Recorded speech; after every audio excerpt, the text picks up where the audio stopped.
everyone. I'm Linda Dixon from the Lexington Veterans Association, and I'm happy to welcome you to a presentation on the Embattled British column, British Tactics on the Battle Road. We extend a warm welcome to our fellow veterans at the Edith Norse Rogers Memorial Veterans Hospital in nearby Bedford, Massachusetts. It is my pleasure to introduce our speaker, Jim Hollister. Jim Hollister always had a passion for history. One day in 1994, fascinated with a group of military reenactors in a parade in his hometown of Sharon, Massachusetts, he signed up, and little did he know that was going to lead to his career. He volunteered with the National Park Service, and he worked as an educator at the Concord Museum and the Old Manse in Concord before entering the National Park Service in 2002 as a seasonal interpreter at Minuteman National Historic Park.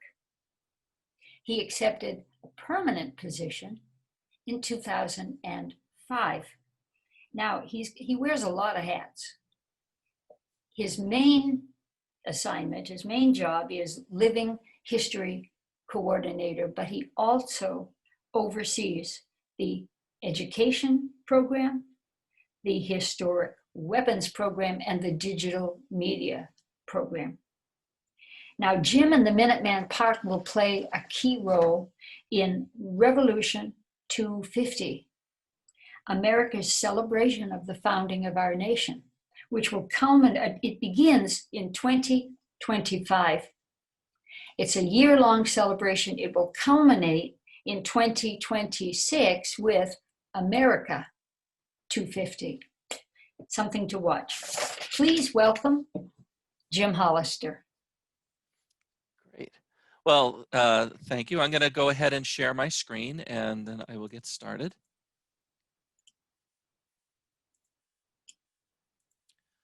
Okay, looks like we are up and running. Good afternoon, everyone. My name is Jim Hollister, and as Linda had mentioned, I'm a park ranger at Minuteman National Historical Park, and I am honored to be invited as your guest speaker today, and much thanks to Bob Lewis and Jim Ramsey and Linda Dixon for the invitation, and of course to the Cary Library for hosting. And Linda, I have to say I very much appreciate talking about Revolution 250 and that it starts in 2025. We are, of course, in Massachusetts, and we all know the revolution starts in 1775, of course, April the 19th of 1775. So we'll basically be kicking it off, and then it'll head off to the other states after us, but we lead. So what I'd like to talk about this afternoon is some specific details about how the British Army conducted the mission to and from Concord on April 19th of 1775. And I hope perhaps to dispel some commonly held myths about the fighting capabilities of the British soldiers in North America and begin to paint a different picture about this world-class fighting force and how they adapted to warfare here in North America. On April 19th of 1775, Lieutenant Colonel Francis Smith of His Majesty's 10th Regiment of Foot was tasked with a mission of tremendous importance, the success or failure of which would have long-lasting consequences.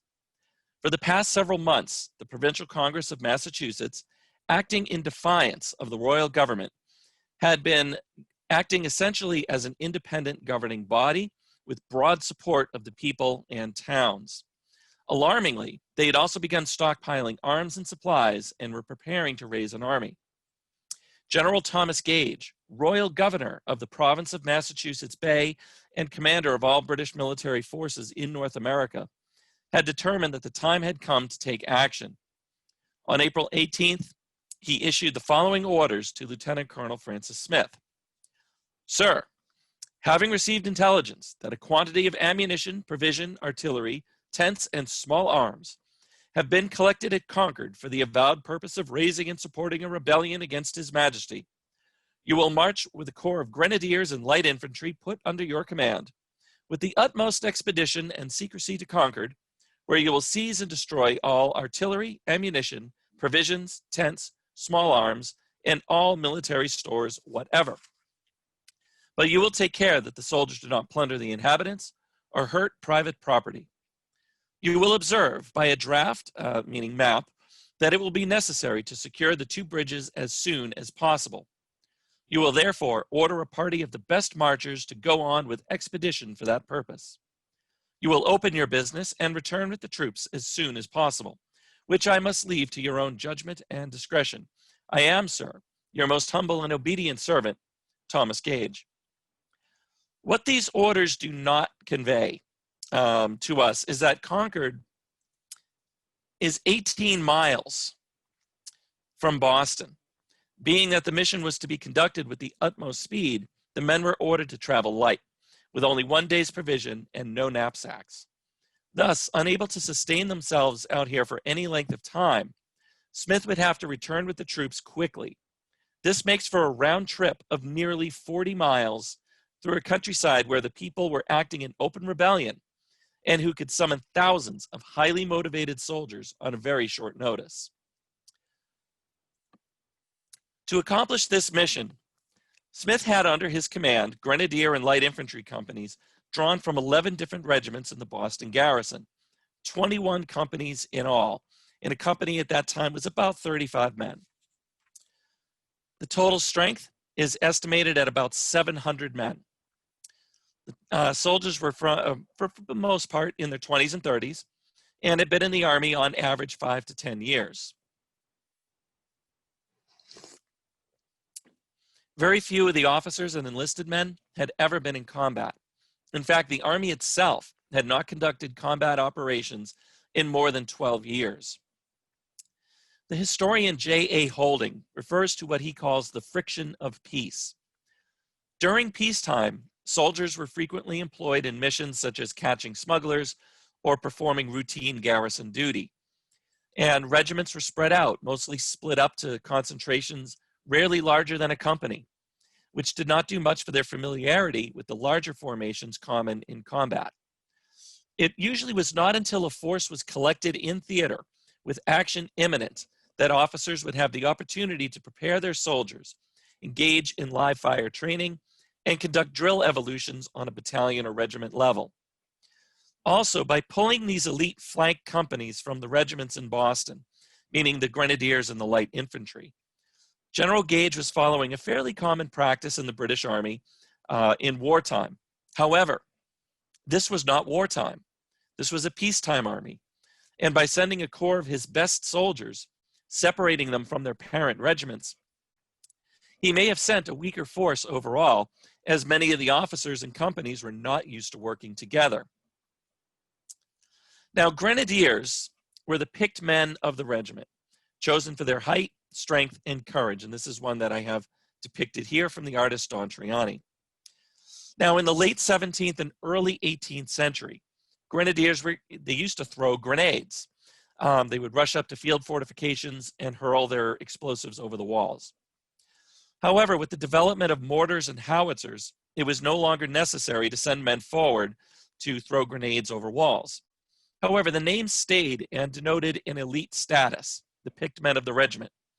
And the tall pointed cap, excuse me, became a distinctive badge of honor for these picked men. Now, the light infantry were troops who were agile, trained to operate in small units, and use landscape features for cover, and were also good marksmen. Standard practice for infantry at this time was to stand shoulder to shoulder and fire their muskets in volley. Muskets are muzzle-loaded, smooth-bore weapons designed more for speed than accuracy. A trained soldier could fire 3 shots in a minute. Now, when you have an entire regiment firing rapidly in concentrated subdivisions, the effect on an attacking enemy can be devastating, much like the rapid concentrated fire of a machine gun today. However, adopting special troops to operate as light infantry was a concept that had been gaining momentum in Europe and Great Britain as the 18th century progressed. The British Army employed light troops mostly as skirmishers and in support roles during the last French and Indian War in the 1750s and early 1760s, and also most famously as rangers, scouting out enemy positions. Despite their usefulness in that conflict, the Army got rid of most of them after the war.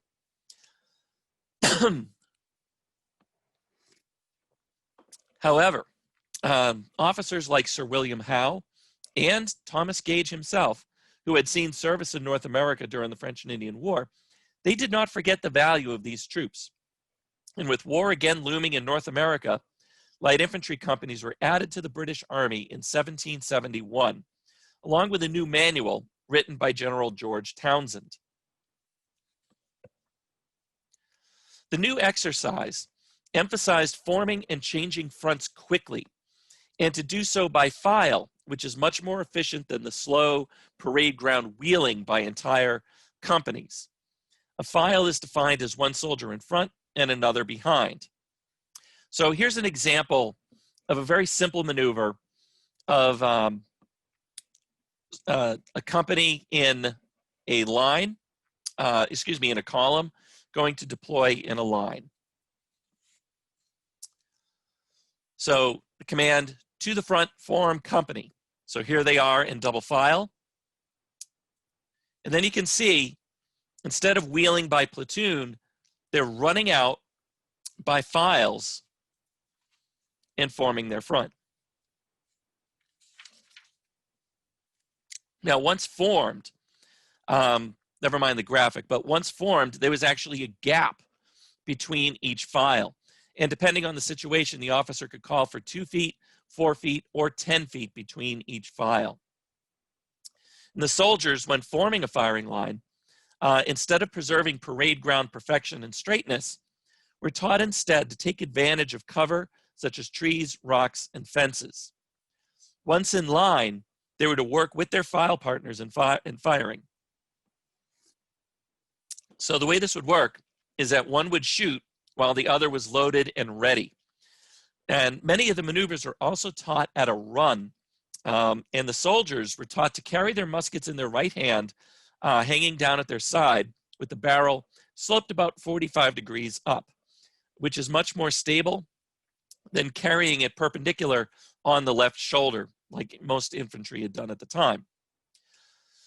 In 1774, Sir William Howe organized a light infantry training camp at Salisbury, England, where soldiers received instruction in the new light infantry exercise. None of the regiments in Boston had been to that camp. However, great care was taken to make sure the new discipline was disseminated among the Army. In the winter of 1775, a physician from Scotland named Dr. Robert Honeyman traveled to the American colonies. His travel journal was published under the title Colonial Panorama. And in the late winter of 1775, he was in Boston and observed a regiment at exercise on the Boston Common. So he wrote, quote, "Every regiment here has a company of light infantry, young active fellows, and they are trained in the regular manner, and likewise in a peculiar discipline of irregular and bush fighting. They run out in parties on the wings of the regiment, where they keep up a constant and irregular fire. They secure their retreat and defend their front while they are forming. In one part of the exercise, they lie on their backs and charge their pieces and fire by lying on their bellies." As Dr. Honeyman's account clearly shows, the Army in Boston was making some effort to sharpen the edge of these soldiers prior to what they expected to be active service in some time, and they were not unfamiliar with the light infantry exercise.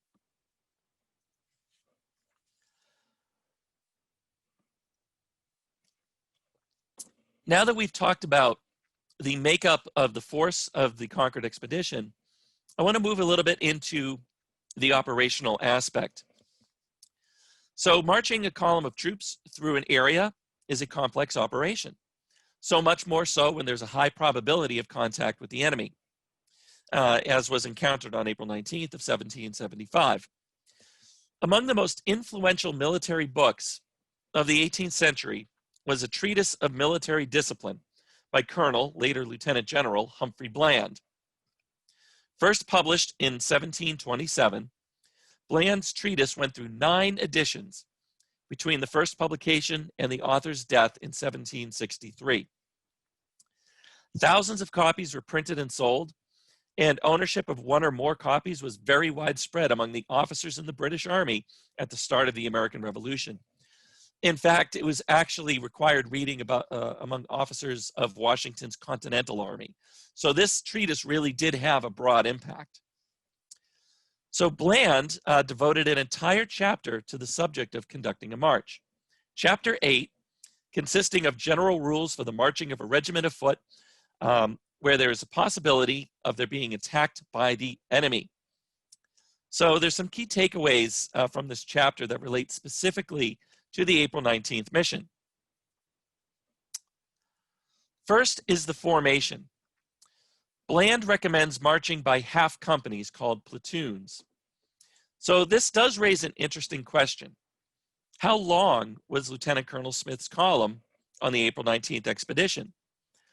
There is one account from Marine Captain William Souter, and he said, quote, "Our companies were not able to march half of its front on the open road, or more properly speaking, in 2 platoons, the second in rear of the first." It must be noted, however, that he seems to be referring to the narrowness of the roadway as opposed to superior command and control as recommended by Bland. In fact, he seems to consider it a disadvantage. Also, the Bay Road, as it was called, the main road between Boston and Concord, had a right-of-way that was on average 4 rods or 66 feet wide. This was to accommodate for shifting conditions in the quality of the road surface. Does not necessarily mean that the road itself was 66 feet wide. The actual width of the roadway, most often flanked by stone walls, was between 20 to 30 feet wide. Now, if we figured that a company was roughly 35 men, then a platoon would be 17 to 18 men. And also, as was common, they'd be arranged in 3 ranks, except of course for flanking parties. And that makes for a frontage of 5 or 6 men, which could march comfortably in the narrow road with room for mounted officers to ride along the length of it. So this gave the column a length of about between 1/4 and 1/2 mile. Bland also recommended a column be divided into 3 divisions: a vanguard, a rear guard, and a main body. So I'll give you a brief description of each from the treatise. So he says, quote, "The common method used to prevent your being attacked on the march before you have time to make a proper defense is by having a van and rear guard. Those guards are generally commanded by captains, and they should never lose sight of the regiment, or at the least be out of the hearing of the drum. The vanguard, meaning advanced guard, vanguard, is to march before the regiment. It is to reconnoiter or view every place where any number of men can lie concealed, such as woods, copses, ditches, hollow ways, houses, or villages. As the rear guard is not to be any great distance from the regiment, it will likewise prove a security in preventing their being fallen upon in the rear. For the moment that any troops appear in the rear, the officer of the rear guard is to oppose them in the best manner he can. When a regiment or detachment marches through an enclosed or wooded country, it would be proper to have small parties, commanded by sergeants, marching on the flanks of the battalion with orders to examine all hedges, ditches, and copses that lie near the road, those being the places in which the enemy generally conceal themselves. The parties on the flanks must by no means get too far from the regiment for fear of being cut off by enemies slipping behind them." Now, this contemporary map, line of march of the 1st Brigade from the right by subdivisions, kind of a mouthful there, is from the estate of the Duke of Northumberland, which was the family of Hugh Earl Percy, who was a general in the British Army in Boston in 1775, who commanded 1st Brigade and commanded the reinforcements that came out on April 19th. And this is likely depicting a march that took place a few weeks prior to April 19th. So what it shows is what appears to be, if you can all see my cursor, a very well-defined and strong vanguard. And it also shows these small triangles, you can kind of see them here, extending off on either side of the road perpendicular to the column. Those are most likely flanking parties. And there's two rows, as I said, one on each side of the van. And we also, for corroborating evidence, have an account by Lieutenant Frederick Mackenzie of the Royal Welch Fusiliers regarding the 1st Brigade's formation during the April 19th mission. And he wrote, the brigade, quote, marched in the following order: advanced guard of a captain and 50 men, 2 6-pounders, meaning 2 artillery pieces, the 4th Regiment, 47th Regiment, 1st Battalion of Marines, 23rd Regiment, and a rear guard of a captain and 50 men. So again, lining up exactly with what was in Bland's treatise and corroborating the evidence from the line of march map. All right. So now that we've talked a little bit about the force structure and how, according to Bland's treatise, a mission like that on April 19th should be conducted, I would like to compare with some firsthand accounts of the battle itself. And we'll start with the march out and, of course, the first shots, the Battle of Lexington. Now, just so you know, I'm not going to go through a detailed account of the fighting at Lexington or Concord for that matter, but instead just show the British tactics. So if you want to talk more about the particulars of the fight, we should have time at the end of the presentation to cover that if you have questions. Now, according to both Lieutenant Colonel Francis Smith and his second in command, Major John Pitcairn, when the column was a couple miles east of Lexington Green, 6 light infantry companies were detached in order to press on towards Concord and secure the 2 bridges. And this is just as General Gage has ordered. Now, by doing so, they could deal with any encountered resistance, open a corridor for the main body, and quickly seize control of 2 major access points into the town. Unfortunately, shortly after separating from the main column, they ran into Captain Parker's Lexington Militia Company that was paraded on the town green, and the consequences, as we know, were tragic. The nervous soldiers, believing the militia meant to oppose them, rushed onto the town green and opened fire. The first shots of the war were fired here, along with 8 colonists killed and 10 wounded.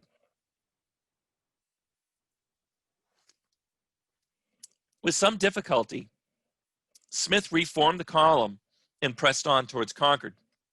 Again, the light infantry were out in front of the main body. Now, about a mile east of Concord Center, they encountered Minutemen from Concord and Lincoln at the end of a ridge overlooking a road junction called Miriam's Corner. So that is right over here in the lower right-hand corner of this map. And the ridge runs north of the road from Miriam's Corner all the way into the center of town. Now, according to Lieutenant John Barker, who is a light infantry officer of the 4th Regiment of Foot, quote, the light infantry, so this is when they see the Minutemen standing at the end of the ridge at Miriam's Corner. The light infantry were ordered away to the right and ascended the height in one line, upon which the Yankees quitted it without firing, which they did likewise for 1 or 2 hills more successively. So, thus cleared of enemy soldiers, the column would be able to enter the town in relative safety. So the light infantry did its job, clearing a corridor for the main body. And they then went out to secure the 2 bridges. So right here, the North Bridge, and then down here, the South Bridge. So about 9:30 in the morning at Concord's North Bridge, we see 3 British light infantry companies, about 96 men, holding the bridge. And there were an additional 4 companies that had marched more than a mile further west to Colonel Barrett's farm. And they went there to search for arms and supplies that they knew had been hidden there. So the three companies guarding the bridge, so you can see how the bridge is a very important piece of real estate, because without it, those soldiers searching the Barrett farm would be cut off. So again, originally the three companies were on key terrain overlooking the bridge and the road in this area on the west side of the bridge. However, the colonists, believing the town had been set on fire, began to advance. Their numbers had been growing all morning, and by the time they advanced to the North Bridge, the colonial numbers were more than 400 men. So they came advancing down the road, and that forced Captain Laurie to concentrate his three companies on the west side of the bridge. So being pushed by a superior force of over 400 rebels, or country people as Captain Laurie liked to call them, they actually did retreat to the east side. Now, according to Captain Laurie, who was senior in command at the bridge, quote, "I determined to repass the bridge with the three companies, retreating by divisions to check their progress, which we accordingly did, lining the opposite shore with one company to flank the other two in case of attack." So they attempted to deploy one company out on each side as flankers, while the other two companies stayed in the road, probably in platoon fronts, and they attempted to fire what was called street firing. So remember, muskets are single-shot weapons, smooth bore, 3 shots a minute, not terribly accurate. So to make the best use in a situation like this, what street firing was designed to do, so you'd have your first platoon present or aim their weapons and fire. And then they would peel off and go to the rear of the column and reload while the next platoon comes up and gives its fire. So that way you could continue, keep a continual hot fire on a narrow roadway, alley, or bridge. However, things did not go as planned. So according to Lieutenant Sutherland, who was sent out on the left flank, he explained, "I begged the men would follow me, but only 2 or 3 did." So they're not listening to their officers. They're probably fixed on what's coming down the road. And street firing did not go much better, as the men began to fire without orders and then retreated, according to one of the officers, with the greatest precipitance. And the enemy, the colonists, very deliberately and effectively returned their fire, killing 3 British soldiers and wounding 9 others, including 4 out of 8 officers who were present at the bridge. Now, in the case of the North Bridge fight, we see Captain Laurie and his subordinates using pretty sound defensive principles. In retreating across the bridge, they put it between themselves and the advancing enemy. In forming to fire street firing, they could pour a very heavy and concentrated fire on the bridge. And they also took care to cover their flanks. But what went wrong in this instant seems to be a lack of coordination and confidence. The light infantry companies were drawn from 3 different regiments. They were not used to operating together, and most of the officers and men lacked combat experience. Furthermore, the men were tired, having marched 18 miles overnight and very likely scared. And so naturally, once they begin to fire without orders, that snowballs, it landslides, and then they all begin to fire. Very ineffective. Now, according to Lieutenant John Barker, Captain Laurie also hesitated too long when he was still on the west side of the bridge. And so then the men had to scramble over to the east side and hurry to form up as best they could. And conflicting orders led to confusion, and the results speak for themselves.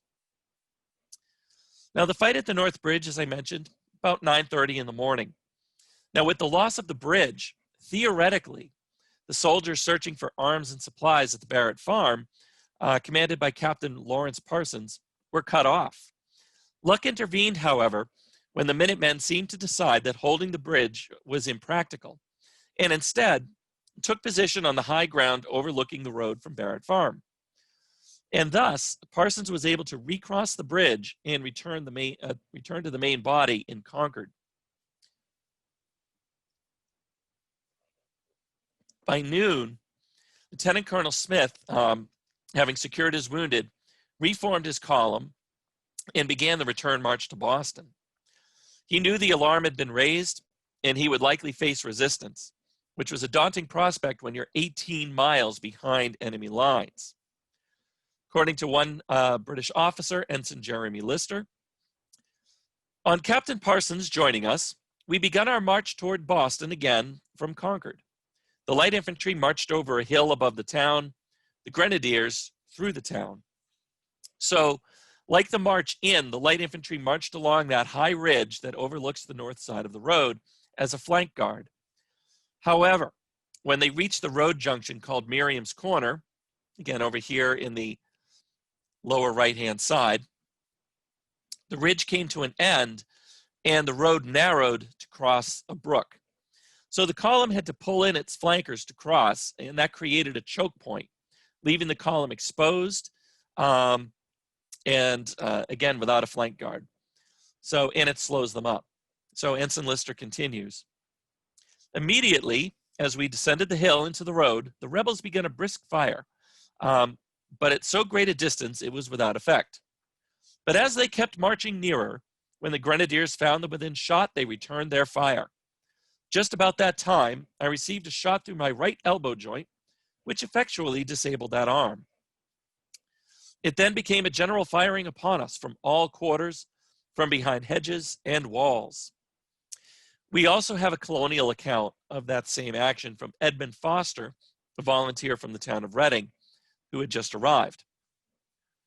Quote, a little before we came to Miriam Hill, we discovered the enemy's flank guard of about 80 or 100 men, who on their retreat kept that height of land, the main body in the road. As soon as the British had gained the main road and passed a small bridge near that corner, they faced about suddenly and fired a volley of musketry upon us. They overshot, and no one, to my knowledge, was injured by the fire. The fire was immediately returned by the Americans, and 2 British soldiers fell dead at a little distance from each other in the road near the brook. The battle now began and was carried on with little or no military discipline and order on the part of the Americans during the remainder of the day. So here it looks like the colonists very wisely chose to get into position and to hang back and to attack the British column's rear guard just as they were crossing the brook. And the rear guard, for their part, wisely chose to hold their fire until the rest of the column had crossed.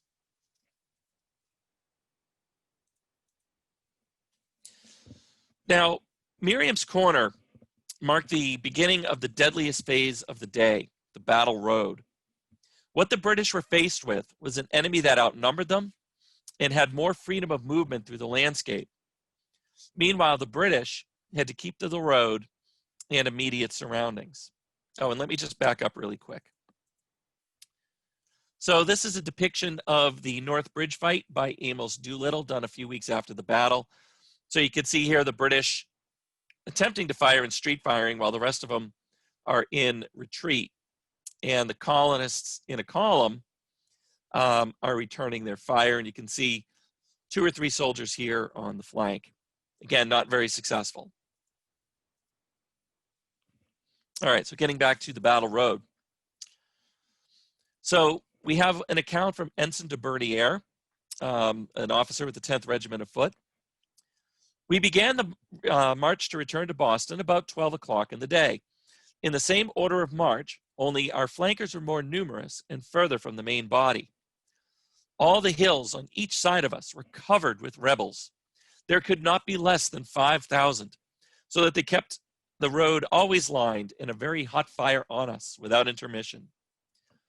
Multiple British sources mention the use of flankers to protect the column from colonial marksmen. So their job was to cover the line of march and to keep the enemy away from the column. So as de Bernier said, now that they're definitely expecting resistance, those flankers are more numerous, so they've reinforced them, and they're pushing them further out. So again, the further away they are from the column, the easier time they're going to have to cover it. Now, in this account, we have an account from Lieutenant William Sutherland, who was actually wounded at the North Bridge fight. And his account shows how the flanking parties definitely had an impact on the colonists attempting to engage the column. And his account is, we attribute it to a bend in the road in the town of Lincoln known as the Bloody Angle. It was a deadly stretch of road that cost the British around 8 killed and many wounded. And it likely would have been much worse if the colonists were able to fire from perfect security. So he says, quote, "Here I saw upon a hill to my right hand a vast number of armed men drawn out in battalion order. I dare say near 1,000, who on our coming nearer dispersed into the woods and came as close to the road on our flanking parties as they possibly could, and upon our ascending the height to the road gave us a very heavy fire." So again, the light infantry are pushing them out, keeping them as far away from the column as they can. And Edmund Foster, the volunteer from Reading, his account also covers this action as well. So after the fight at Merriam's Corner, he and the Reading companies and many others headed east and arrived at the Bloody Angle, as he said, in time to meet the enemy. So they were on the British left, opposite the Woburn companies that Sutherland had described. Quote, "The enemy was now completely between two fires, renewed and briskly kept up. They ordered out a flank guard on the left to dislodge the Americans from their posts behind large trees, but they only became a better mark to be shot at." So this is a view of the Bloody Angle today. So this is the Battle Road, and it's heading northeast. And over here, you can see my cursor, is where Foster was. It was a wooded pasture, so relatively open, like you see it here, dotted with large trees. There's also a lot of stone walls. There's one running all along the length of the wooded pasture, up to the bend in the road and cuts in. A very, very strong position. And when you stand at the spot where this happened, it's really not hard to realize that those British soldiers that were sent out in a flanking party, so out into this field, getting very close to the colonists, taking cover behind the trees and the walls, they probably realized that in going out, they were not coming back. As Foster mentioned, the colonists had cover from trees and the walls from which to fire. And the flankers were able to keep the fire off the column, but many of them sacrificed themselves in the process. Now, the British column not only battled the enemy, but they battled the landscape as well, which Lieutenant Barker described as an exceeding strong one, full of hills, woods, etc., which the rebels did not fail to take advantage of. And this had a very serious impact on the flanking parties, as Lieutenant Mackenzie explains. Quote, "Our flanking parties, which at first were placed at sufficient distances to cover the march of the column, were at last, from the different obstructions that they occasionally met with, obliged to keep very close to the column." Excuse me. And it also seems that in certain cases, the flankers identified key terrain and held it, as was indicated by Captain Souter of the Marines. Sometimes we took possession of one hill and sometimes of another. So one case in particular where we have a pretty good idea of how the flankers approached a piece of ground was during an action we know as Parker's Revenge. So this is where Captain Parker's Lexington Militia Company went back into action in the afternoon. So you figure after what happened to them in the morning and their heavy casualties, they'd be out for the day. They weren't. They went back into the action. So as the column approached the border between Lincoln and Lexington, they had to, again, cross a narrow bridge at a turn of the road. And up ahead on the high ground were Captain Parker's Lexington Militia Company with a score to settle. So they chose their ground very carefully with an eye specifically to engaging a flanking party. So all along this high ground, now first of all, this circle here, there's a rocky outcrop that for decades we thought that's where the battle occurred. But we did an archaeological investigation and found that they were actually over here on a ridge covered with trees and boulders. And it makes a lot of sense, particularly when you think about the flankers. So what we think happened is they came across the bridge and then wheeled to the left and formed an extended battle line directly opposing Captain Parker's men, who likewise were using the landscape to their advantage. And, archaeological evidence suggests that the fight was quick, each side firing once. Most of the musket balls that we found had actually been fired. If you see more dropped balls, that means that people are reloading, and it indicates a longer fight. But here, again, it looks like each side fired once, and then Lexington took off to the north and east to engage the column again further down the road. And one of the reasons why we think they weren't here at this rocky outcrop, which is closer to the road, those flankers could come around and it becomes a death trap. So they didn't use it. So definitely some evidence of tactical thinking. Now, serving as a flanker on the return march was exhausting duty.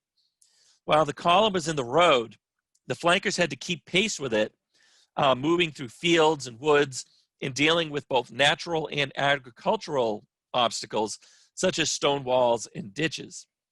So by the time the column was approaching Lexington Green in the afternoon, fatigue was setting in, as the Ensign de Bernier explains. Quote, "We at first kept our order and returned their fire as hot as we received it.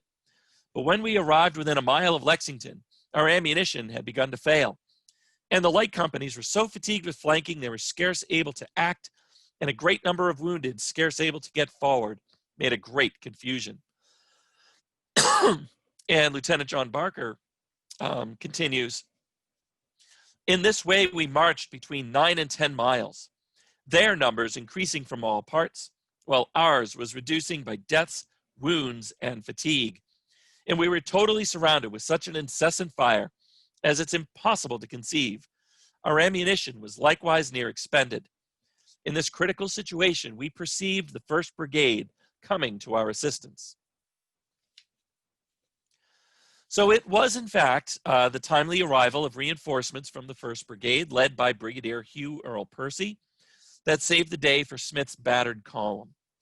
They arrived on a hill about a half-mile east of the town green, very close to where the Carey Auditorium is now.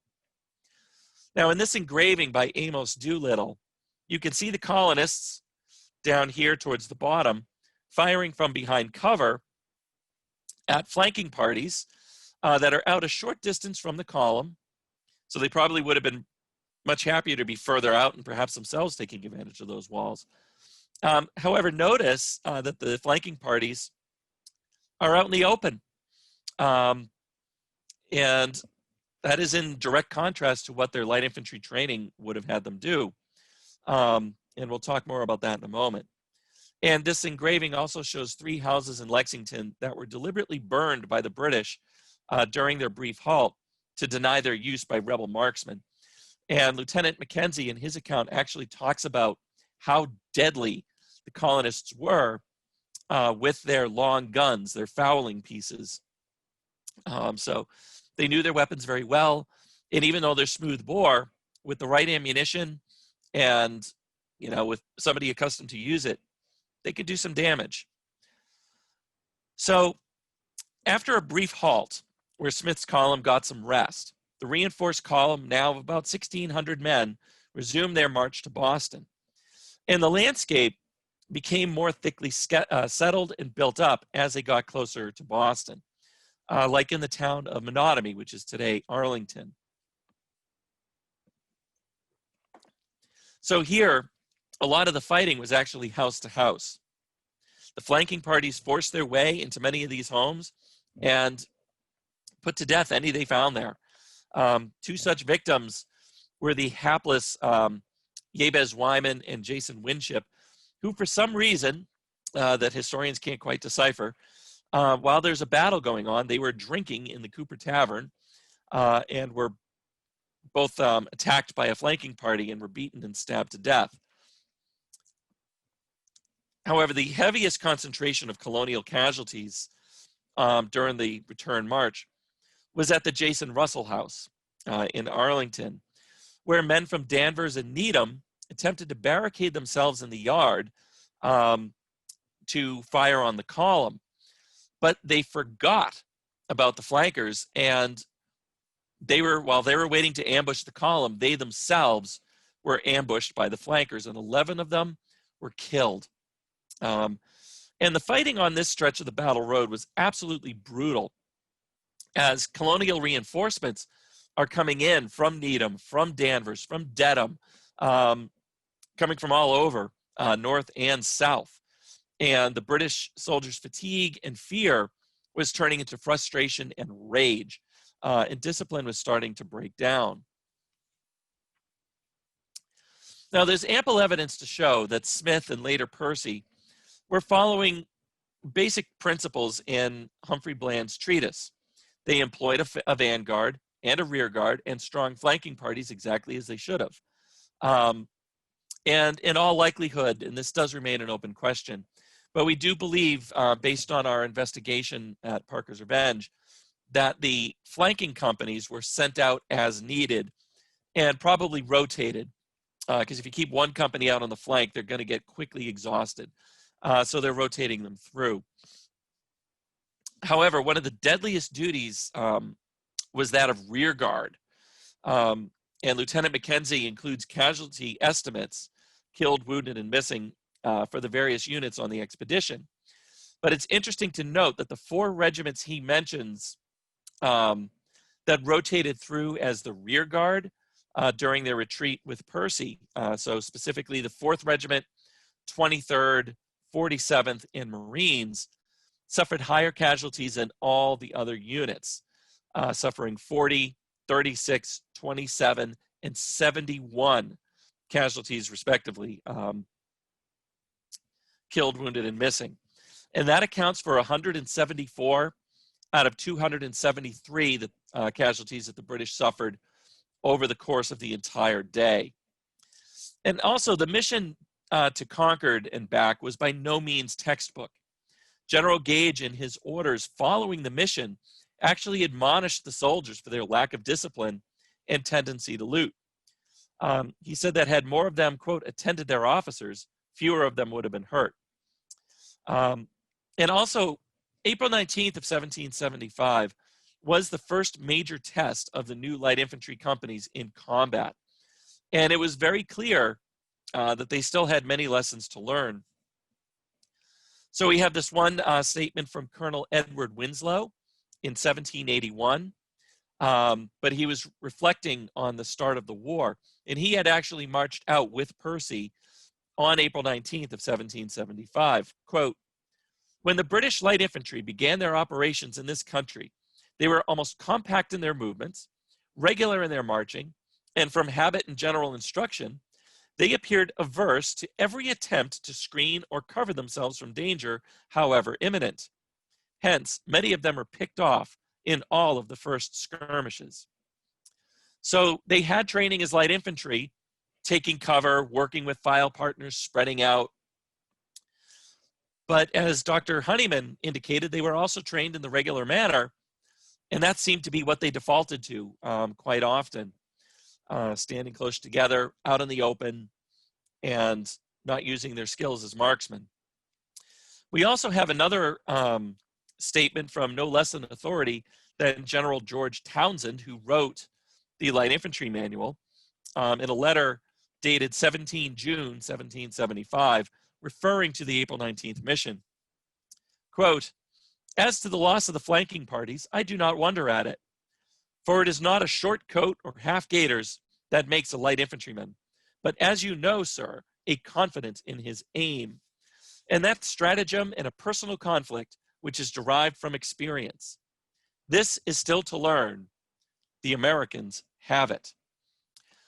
So we talk about the British Army being a professional army, but as I mentioned earlier, they're not necessarily more experienced in actual combat. On the colonial side, they're not professionals. These are part-time militiamen. But chances are more of them, particularly among the men in their 30s and 40s and 50s, were veterans of the French and Indian War. And they use that experience to help them in the beginning of the war. So despite the shortcomings of the light infantry in April of 1775, and the undeniable fact that the British got the worst of it on April 19th, but despite being outnumbered more than 2-1 by day's end, it should be remembered that the British did make it back to Boston. I had a visitor once ask me a very simple question: who won the battle? And at first I said, well, of course, the colonists. Wait a minute. So the expedition was a disaster. They came out to conquer. They didn't really find what they were looking for. The colonists had dispersed most of the stores. But if you think about the afternoon, their objective is to get back to Boston, and they did. They suffered casualties, but they were still a relatively cohesive fighting force by the end of the day. So at least insofar as they made it back, most of them, they could call that a success. However, few people may have realized it at the time, but the American War was going to be a long one, lasting 8 years. And by the next major campaign in New York of 1776, the light infantry had evolved. They corrected a lot of those mistakes that they learned from the April 19th mission. They even adapted their uniforms. This is a reenactment unit, the 40th, the light infantry of the 40th Regiment of Foot. And instead of the longer coats that you saw in the Don Triani figures earlier, they have short coats, gaitered trousers, which make it easier for moving through wooded country, cocked up hats, again, lighter, more comfortable, light equipment, and they engaged in more training. After they left Boston in March of '76 and went to Halifax in Nova Scotia, they really drilled in those light infantry exercises that they had only a cursory training in before the war started. So they definitely learned those lessons from 1775, and the light infantry moving forward was very well adapted to fighting an American war. So I'm going to stop share screen. So I thank you all very much for your kind attention. If we have a few moments, I'd like to just talk a little bit about what's been going on at the park. So we had a very strange year, as you can well imagine. And with COVID-19, so the tour buses were gone, the school groups were gone. We were not able to do musket firing programs and other talks like we normally do. However, visitation was still very high. Even without the tour buses and the school groups, a lot of locals coming out, exploring the Battle Road Trail, the North Bridge, and enjoying their park and just getting out. And so I'm very happy to see that. A lot of them were locals. Some of them said they didn't even know we were there, had no idea there was a national park here. So hopefully when this is over, they'll still remember us and our visitation will go even higher. We have been using the time to rehab a lot of our buildings. A lot of the colonial homes like Hartwell Tavern, Miriam's Corner, the Major John Buttrick House, these are witness houses, meaning they were there at the time of the battle. So they got new roofs, a lot of rehab, which needed to be done. And we also have been rehabilitating the Northbridge Visitor Center. And also, we're getting ready for Revolution 250. And I just got word yesterday that, earlier today, a bill passed the Massachusetts Senate, Bill 2452, officially creating a Revolution 250 commission in Massachusetts. So the National Park Service will be very heavily involved. Us at Minuteman, our colleagues in Boston, we've already done a lot of programs. The biggest one was October of 2018, where we commemorated the 250th anniversary of British regiments arriving in Boston. And so he had a big reenactment and lots of programs. So you're going to see more of that moving forward, and also an increase in digital media, videos, all sorts of stuff. And a lot of these things are up on our website now. So we're using the time wisely that we have due to COVID. So if there are any questions, I am happy to address them. Thank you, Jim, for, let me turn the video back on. Thanks for an excellent talk. Wonderful visuals. Thank you. I apologize for my voice, the seasonal allergies here. Oh, we can all relate to that. Yeah. So we now will entertain questions, and we have, I knew this one was going to come up, and it didn't surprise me. Gresh Lattimore wants to ask a what if question. Had not the relief column from Boston arrived, what would have been the implication for Britain? Okay, yeah, and I can see the chat. I've just pulled it up. So, A bunch okay. of near colonials defeating the strongest army in the world. You know, what would that have been like? Well, you know, what's interesting, like you saw in some of the accounts from Ensign de Bernier and Lieutenant Barker, the wheels are coming off the cart. They were running out of ammunition. A lot of company officers were down. Companies were being led by corporals and sergeants because the officers are the most exposed. A lot of them are on horseback, riding along the length of the column. Major Pitcairn himself was hit, shot off his horse. Lieutenant Colonel Francis Smith was wounded in the leg. So it's really breaking down. At one point, de Bernier describes that the men were starting to run, just panic and run headlong. And some of the officers had to get in front of them with their bayonets pointed at them before they could get them to actually form up and stop running. So had Percy not arrived when he did, they were going to lay down their arms. They were a spent force. They were completely done. The implication of that, you know, having lost an entire column on the political landscape, it's hard to gauge. You know, perhaps it would have gone badly for the colonists because the British would have taken this a lot more seriously a lot earlier. But they also could have seen that, you know, they really do have the capability to do us some damage, and maybe they would have been a little bit more conciliatory. So hard to say politically what would have happened, but from a military point of view, Smith's column was done. They would have surrendered. There were prisoners of war that were taken, and many of them were actually held in Concord in the town jail. So there were some that were either wounded and left behind. Some straggled. They were just exhausted. Major Loamy Baldwin, in his full account, says that the British marched very fast and left many dead and wounded and a few tired. So some of them became prisoners of war. And the officers, at least, and some of the enlisted men were exchanged shortly after the Battle of Bunker Hill. They had a very unofficial, what they called a cartel to exchange prisoners. Some of the enlisted men, like Private James Marr of the 4th Regiment of Foot, was captured in Concord, and he was a prisoner of war. And he decided to stay. He married a girl from Westford, and the two of them moved to Vermont, and they lived happily ever after. So history is weird like that. Okay, so Ramsey wanted to ask a number question, just to give everybody a sense of numbers. How many troops were in the original contingent that left Boston for Concord, and how many actually made it back? Right. So Smith's column was about 700 men, and 1st Brigade, the reinforcements, was about 1,000. So the British had 1,700 engaged overall, and they suffered 273 casualties, killed, wounded, missing.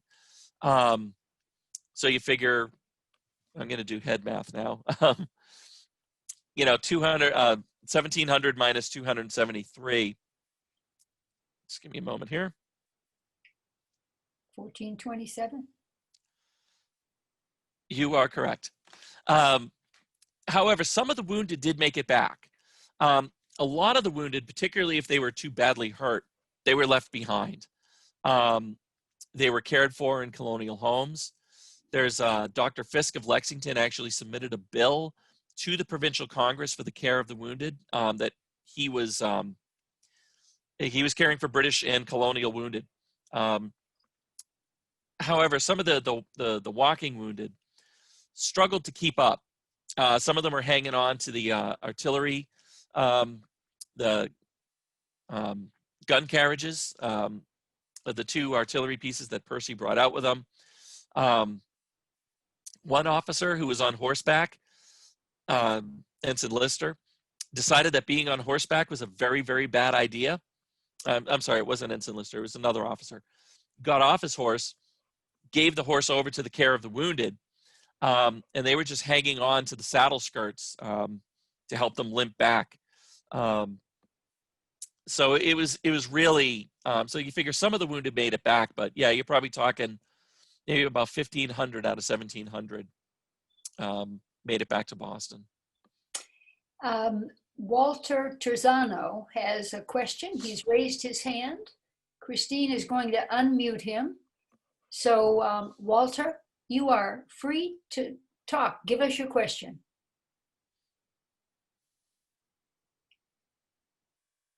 Might take a second. Sure.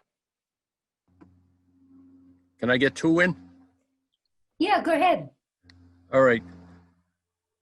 When the column was marching out, did they fix bayonets down by Vine Brook when they charged their muskets, or did they fix bayonets up on the common when they were confronted? Okay, so yeah, as they're approaching Lexington Green in the morning, Yeah. you know, well, there's an account of them loading before they got to the green. Right.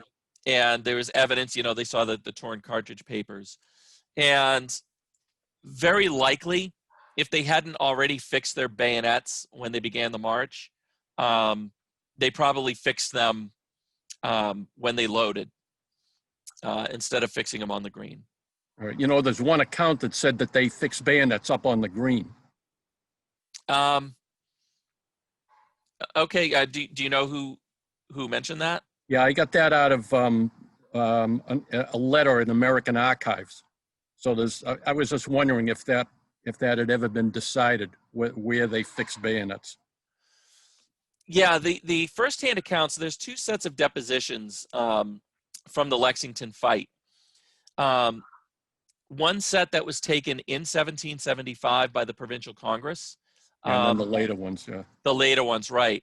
And I think from those accounts, I don't recall any of them mentioning the British fixing bayonets, just that they came onto the green and it happened very, very quickly. And same thing on the British side, as the light infantry are now coming onto the green, probably at a jog. There was a couple of warning shots, probably from colonists off to the side. And the light infantry at that point believed that they were under fire and just went right at them. Yep. And this is, one of those difficult moments for junior officers in particular who are most in contact with these men. They're well trained, but they're also inexperienced, and they're scared. And trying to keep a lid on that. They never been shot at before. Right. I gave a staff ride to some Marine officers years ago, and I remember talking with one of them who had led his regiment in Fallujah, and he said the same thing. He really connected with what happened in Lexington because he says you get some Marines, you're going in a convoy, they see something that upsets them, and he got a little graphic, but you see something that upsets them, and then you've got to try to keep a lid on that. And if you lose control, it's going to have deadly consequences. And that's what happened in Lexington. That as the soldiers are marching through the night, they're just getting, they're hearing the sounds of alarm, bells ringing, guns firing. Fires on the hill. Yeah, exactly. So, yeah, I'm not familiar with the letter that you referenced. I'd love to see it. But my feeling is that, Yeah, bring it my up. feeling is, yeah, I'd be willing to bet they fixed bayonets before they got near the green. All right, let me ask you another one. On the way out to Lexington, they have flankers out on the way out? Um, yes. So again, there's no account of them having flankers deployed. However, de Bernier in his account talks about the flankers were more numerous on the way out. So Yeah. that would imply that they had flankers out. You know, they can't assume that they're not going to encounter any resistance until dawn. They don't know what they're running into. And if So they would have, if they read Bland, they would have had the flankers out. yeah, absolutely. All right. So I'd say it's a safe bet they did. All right. When Parker got his guys together for a second try, how many guys did he bring out there with him? No? All right. So good question. So there's about 130 Lexington militiamen who claimed service on April 19th. On the town green, the accepted number is 77. Yep. So it could have been 130. We have one account from Nathan Monroe, who he was a veteran of the company, and he wrote his account 50 years later. And he said, by the middle of the forenoon, so probably 9:30, 10 o'clock or so, Captain Parker collected a part of his company, myself being with them, and we marched out, and we met the regulars in the bounds of Lincoln. We fired on them and continued to do so until they met their reinforcement in Lexington. Not a heck of a lot to go on, but he does say part of the company. So, you know, looking at the ground that they occupied at Parker's Revenge, it would be very difficult to fit 130 men. Not impossible, but my guess would be, you know, probably somewhere between, you know, 60 to 100 or so. That many? Yeah. Mhm. Okay, Yep, thank you, Walter. Just as a little piece of information, as we talking about bayonets, the battle reenactment that takes place on the green every year, Yep. The British are ordered to fix bayonets, and Yep. they do. So Yeah. whether that happened or not, it happens every year on the green. You know, yeah, and like there's this wonderful movie that came out years ago, April Morning, back in the early 80s. Mhm. And the British do the same thing, but you got to figure, you know, whether it happened or not, when you see the reenactment Yes. and they're fixing their bayonets, it gets you in the feels. I mean, that's like, whoa. So I think a little bit of that is for dramatic effect, but it does get the point across, literally the point across very, very effectively. I watch it every year. I'm a member of the town celebrations committee, so I do Mhm. traffic control, which gets me up close. So I really get a decent view. And Yeah. every year when those bayonets go on with that ka-chink, Yep. I'm terrified, even though I know the outcome. It is Yeah. so scary. It really Yeah. is. So it has a lot of dramatic effect. Okay, moving on to another question. You've already read some letters and some written reactions of some of the actual participants, Mhm. which they wrote soon after the battle took place. But Arthur Daltus wants to know, did any of the British troops write about their version of experiences of the war years later in life? Yes. So, you know, a lot of the British accounts that I've referenced were um, very soon after the battle. These are reports to superior officers. These are letters to their family, saying, you know, you're going to hear about something pretty soon. Let me just let you know that I'm okay. There are some, like Ensign Lister's narrative was written in 1782, and that was, you know, his career essentially ended that day. As he mentioned at Miriam's Corner, he was shot in the right elbow joint, as he said, effectually disabled that arm. So he was sent back to England as part of a recruiting company. So his days of active service, which had just begun, were now over. So his account is a little later. Most of them are contemporary. Again, colonial accounts can be contemporary. Some of them are written much later. Okay, Bill Poole Hey, has Bill. a question. Now, Bill is a former captain commanding of the Lexington Minutemen. Yep. And he may have a comment to make about the number of Minutemen who were actually on the green that day. Okay. We shall see. So we're going to unmute Bill. And go ahead, Bill. Christine is unmuting you. Can you hear me now? Yeah. Yep. Yeah, Jim, I think the number has been raised up now about 850, both in Fisher and someone else who did a recent analysis of it. Oh, the size of the column? Yeah, the size of the column, yeah. Including a number of Tories, as we would call them as well. Well, And yeah, the civilian guides. Yeah, right. With regard to Parker's Revenge, Jim, the report used to be online. Yep. But I haven't been able to find it recently. It should still be up. So if you go onto our website, under Learn About the Park, History and Culture, there's battle site explorations, and I put one up for Parker's Revenge. Oh, good. And I linked to the report in that. Oh, So you should be, yeah. Yeah, that's really great, Jim. And the thing is that the small number of bullets that we found, a ball that we found, would indicate that the forces were really fairly small, rather than in the hundreds or even close to 100.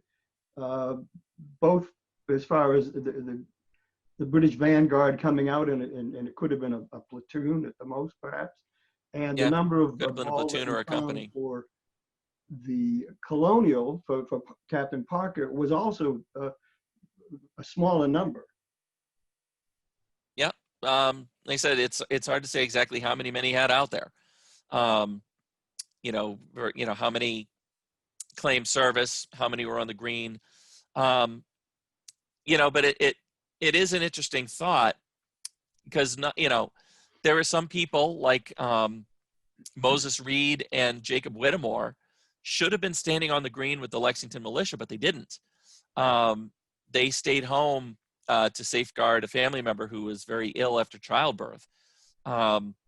So there were some people that made that choice, or it could have been after the fight on the green, that some folks said, that's it, I'm done for the day. So yeah, but yeah, the archaeological evidence, that definitely has to be part of the equation. Thank you, Jim. It's so great to see you. Take care. Yeah, same here. Take care, Bill. Okay, another question from Phil Cunningham. It's a what if. All right. If the British hadn't killed the colonists on the green in Lexington, would the march to Concord and back have been so bloody?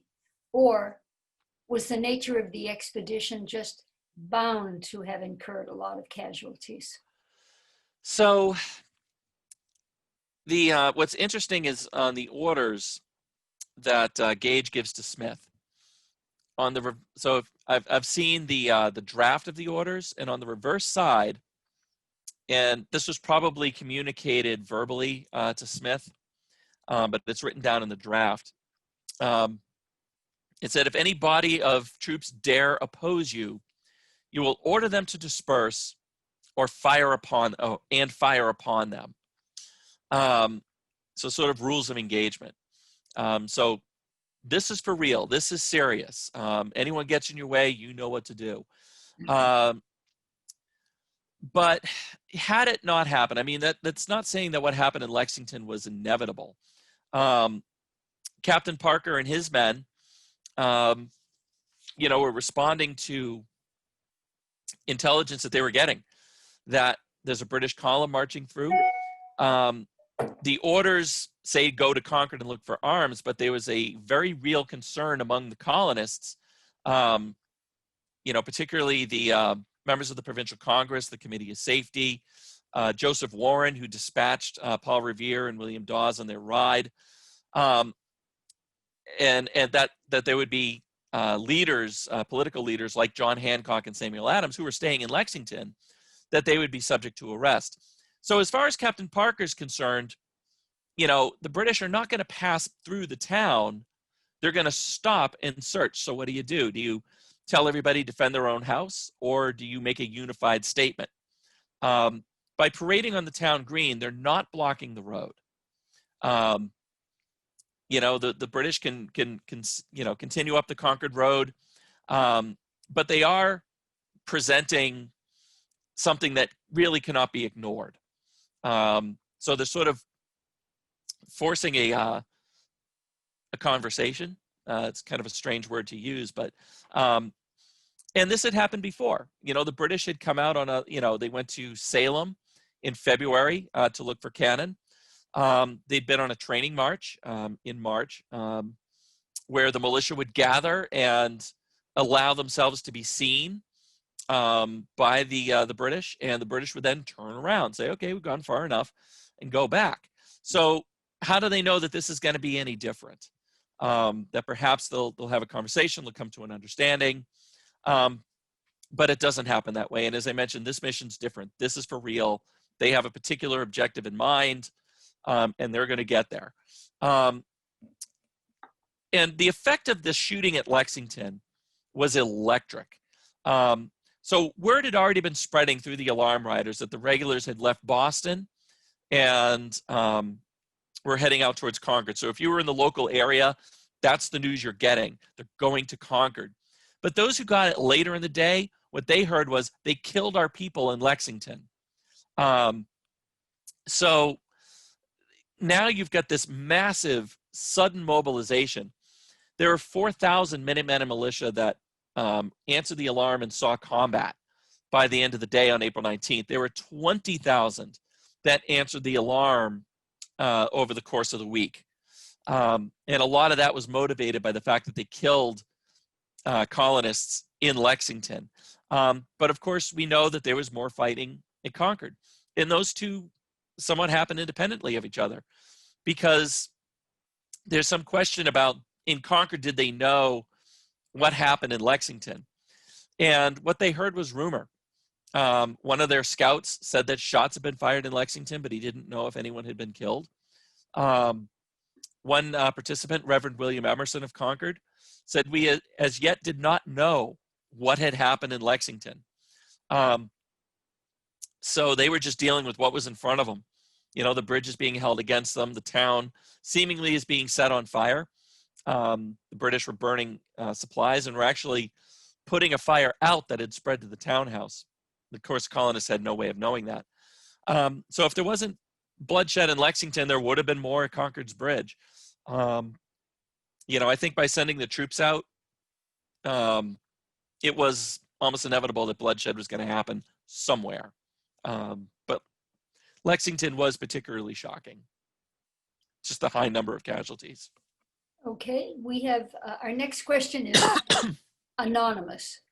All right. Were the two cannon used? Yes. If we're referring to the cannon that Percy brought with him, probably. Probably. Okay, well, I can do either. So yeah, the 1st Brigade brought with them 2 cannon, 6-pounders, meaning they throw a 6-pound shot, and they were definitely used. They didn't kill anybody though. That's where it gets confusing. There's no artillery casualties for April 19th. But you know, when you're, you know, suppose you're a militiaman and you're engaging the British rear guard or the flankers, trying to take a pot shot at the column, it's hard to argue with a bouncing cannonball. So the effect, whenever they'd be pulling these guns along, and then when the pressure on the rear got too much, or they had a good position, they would unlimber the guns and put them in battery, and they'd start firing off a couple of rounds. So they were being very careful with their ammunition, because Percy did have a baggage train, basically, that included artillery ammunition. He left it behind, and it got picked off. So they don't have a lot, but they're firing, and what it's doing is it's taking pressure off. Wherever they fire those guns, the militia would scatter, and give the British column a temporary reprieve. So they certainly did use them. Now, on the colonial side, they, a lot of the stockpiles in Concord, I mean, they're stockpiling cannon. That town was filled with cannon. Some of it had been moved to Groton and Lancaster and Stowe before the troops came out. But, they were training artillery companies. Concord actually voted to raise a company of artillery in 74. But they don't use them on April 19th. And so what they do is once the war starts, they're gathering all the supplies that they've been stockpiling. Concord becomes sort of a supply depot, and Bill Poole, you can correct me if I'm wrong, I believe they set up an artillery park in Lexington. They're rotating militia units in and out to do guard duty, and then all these things are being moved up to the front to participate in the siege of Boston, which happens as a result of April 19th. Okay. Getting back to Percy's Rescue Brigade, Sue Rockwell would like to know, how did the Brits get word back to Boston that they needed help? So, excellent question.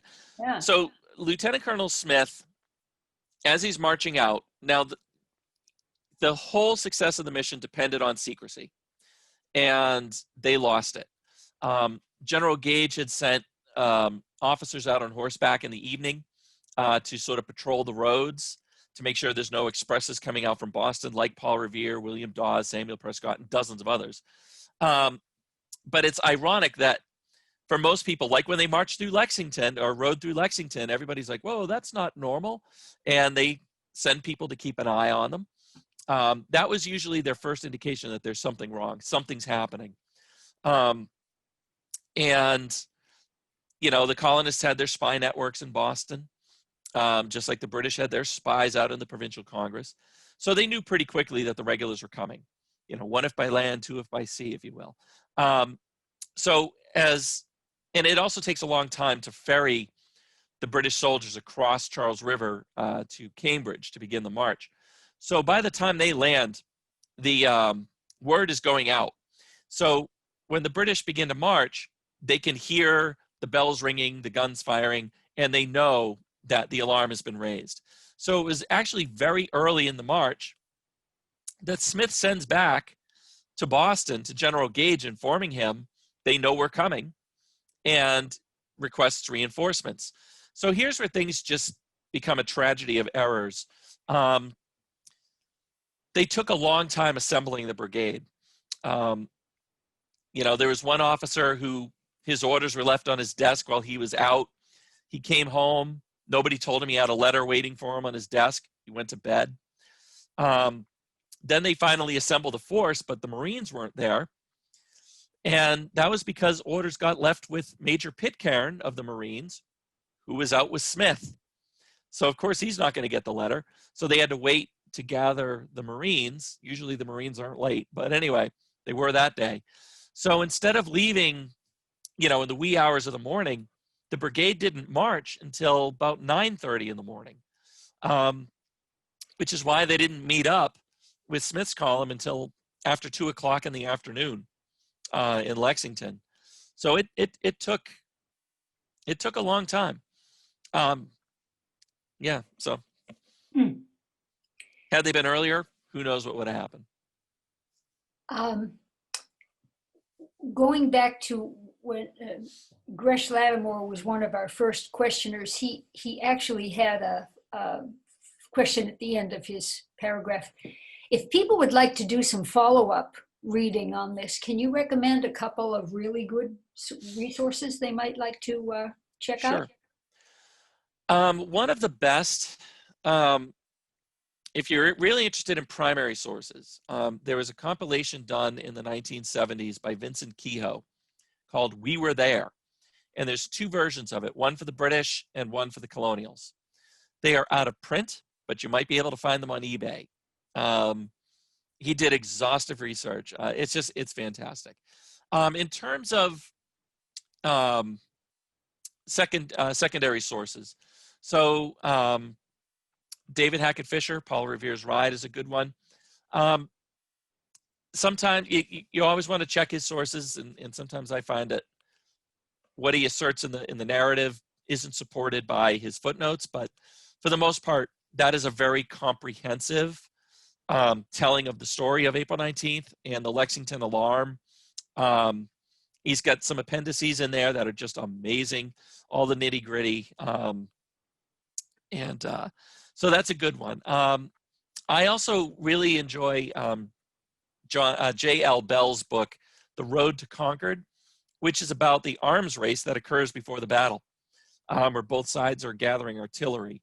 And then Alex Kane, We Stood Our Ground. He's Lexington Minuteman, and a good friend of mine. So, his book, he's done a lot of research, as has Bill Poole on Lexington in the Revolution. So I'd recommend that. There's a lot out there. Let me see.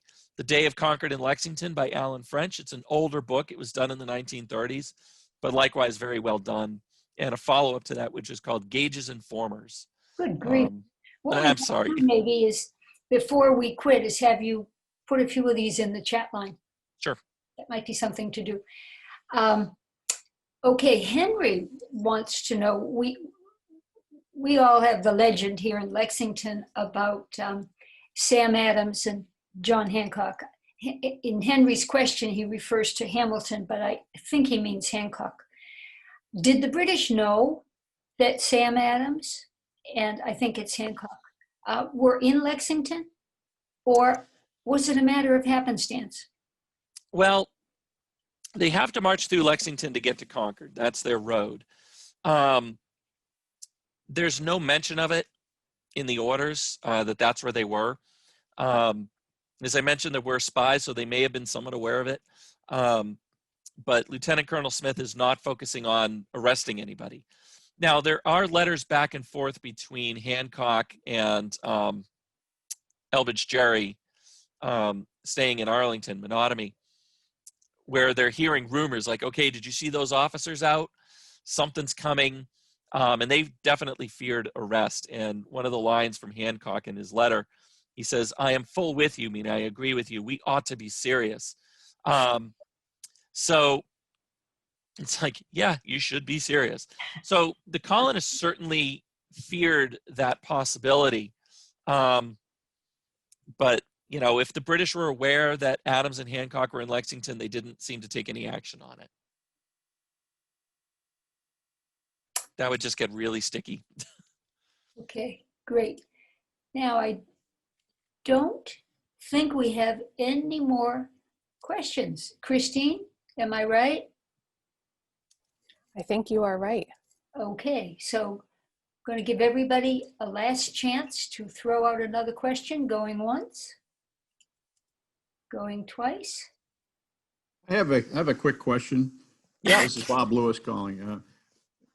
I've heard that the British soldiers basically were issued boots in something that resembled their size, but there was no left and no right boot. It was just, they were all the same. And that would make a 36-mile hike really, really uncomfortable. Have you heard that before? Oh, yeah. I'm just writing out some books here. So, yeah, the way the Army issued shoes, so true, they're what we call straight last, meaning there's no right and there's no left. However, so there's this one, I think it's Bennett Cuthbertson, who writes in one of his treatises, Advice to Officers on the Economy of a Battalion of Infantry, where he recommends switching the shoes out so that they wear evenly. The problem is that will absolutely destroy your feet. So what does happen is you and I've worn straight last shoes, you put them on and you wear them and they mold to the shape of your foot. So 18th century shoes are not nearly that uncomfortable. Sometimes the soldiers, they got their shoes issued and then they got extra soles, so that if their shoes wore out, they or somebody in their company could tack on replacement soles.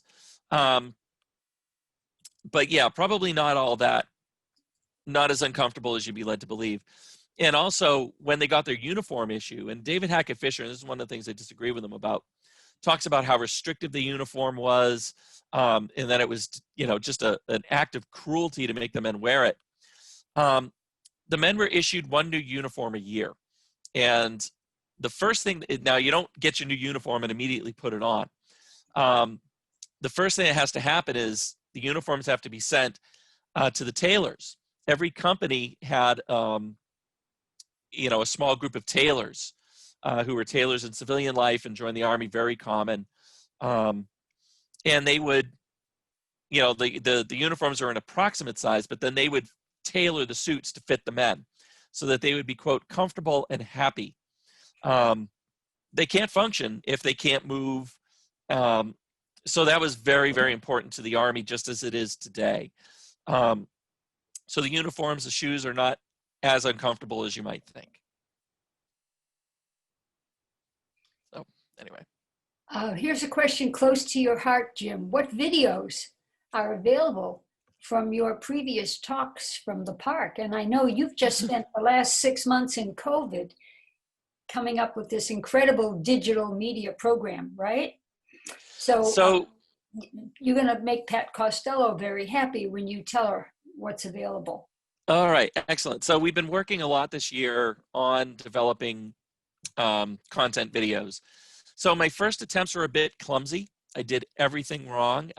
In April, I did a series called Ask a Ranger, which was just simply, we put it out there on Facebook. Does anyone have any questions for the Ranger? And we were getting responses from people all over the country. So then I do Facebook Live and answer their questions. And then I would take the recording of it, put captioning in, and release them. And those were a lot of fun. And again, it became very popular. So those are still available on our website under Learn About the Park, photos and multimedia, educational videos.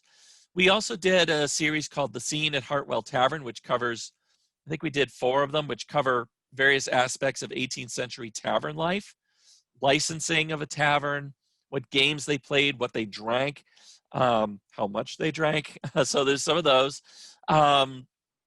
We did, in October, we did some for what we call Folkways Friday. So we did one on funeral practices of the 18th century and how they were affected by the American Revolution. We did a really cool one, a 2-part, where I interviewed Dr. Emerson Baker from Salem State University about the prevalence of counter magic in New England homes. So these are Christian people, but they believe in counter magic to protect themselves from evil spirits and witches.